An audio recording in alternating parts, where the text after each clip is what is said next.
Hello. Today we discuss here uh, next method for determination of molecular weight, that is viscometry method. Uh, that one is for your experimental work purpose in laboratory also. And that viscosity is the important property of polymer solutions, polymer samples. That increase in viscosity on dissolving a polymer sample in a solvent is related with the molecular weight of that polymer.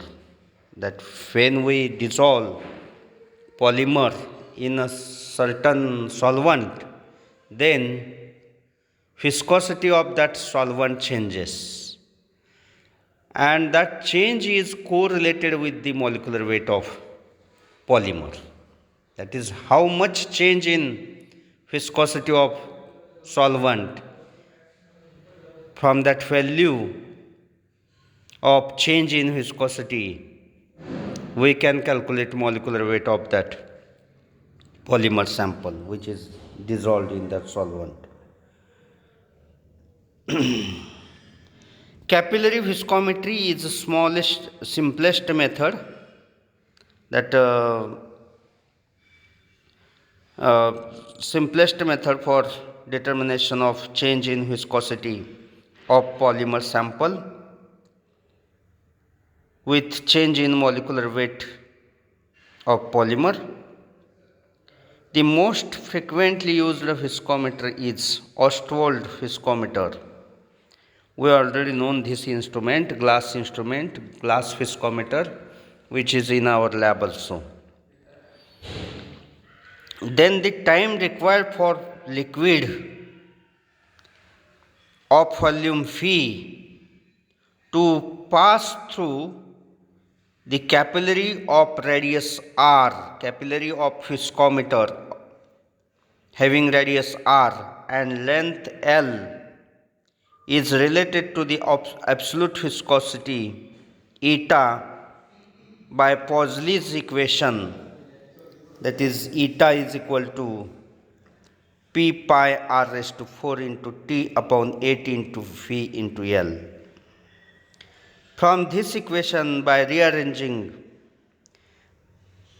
that small t, that is time required to liquid flow, is equal to small t is equal to 8 V into L, 8 eta into phi into L upon P pi r raised to 4, where P is pressure difference under which the liquid flows. If eta and eta are absolute viscosities of polymer solution and pure solvent respectively, and T and T0 are their corresponding flow times. That is, for solution, polymer solution time required is T, and for pure solvent time required is T0. Then that T is equal to and T0 is equal to, all that bracket terms are constant. Therefore, T is proportional to eta, that is time required to flow for solution polymer sample is proportional to viscosity eta, and T0, that is time required flow time for pure solvent, is proportional to viscosity of pure solvent, that is eta 0. Then, as all that bracket quantities are constant, therefore here we got a ratio, and by dividing equation 1 by equation 2 we get that T upon T0 is equal to eta upon eta 0, and that eta upon eta 0, that is that ratio of viscosity of polymer solution and viscosity of pure solvent, that ratio is considered equal to eta r. That is, here eta r is equal to eta upon eta 0. That eta r is here known as relative viscosity. Then specific viscosity eta sp is equal to eta r minus eta minus 1. We know value of eta r is equal to n upon n0. Then substituting that and n upon n0 is t upon t0. Then we got here eta sp is equal to t minus t0 upon t0. Then intrinsic viscosity is module of n eta is limit c tends to 0 eta sp upon c, where c is concentration of that polymer solution. Then that intrinsic viscosity can be related to the viscosity average molecular weight of polymer, that is by the Mark-Havink equation, that is eta is equal to k into mv bar raised to a, k into mv bar raised to a. This is very important equation where k and small a are constant. So as to find out that k from these equations here, if value of k and a are constants, that constants are known, value of k and a are known, and that viscosity eta is known, we can calculate mv bar, that is viscosity average molecular weight of that polymer sample. Then how will you find out that a and k in this equation, small a and small k?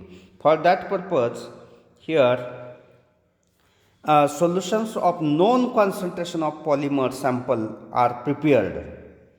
Different solutions are of known concentration for polymers that are prepared, and for different solutions that flow times are measured, that are t for different solutions, and for pure solvent flow time is t0, and from that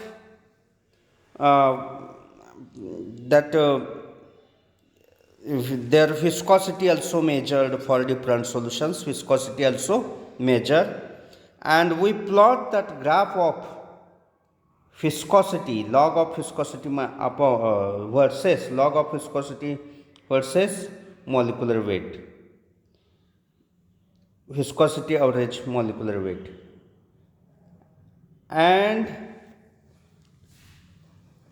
here molecular weights for standard considered solutions,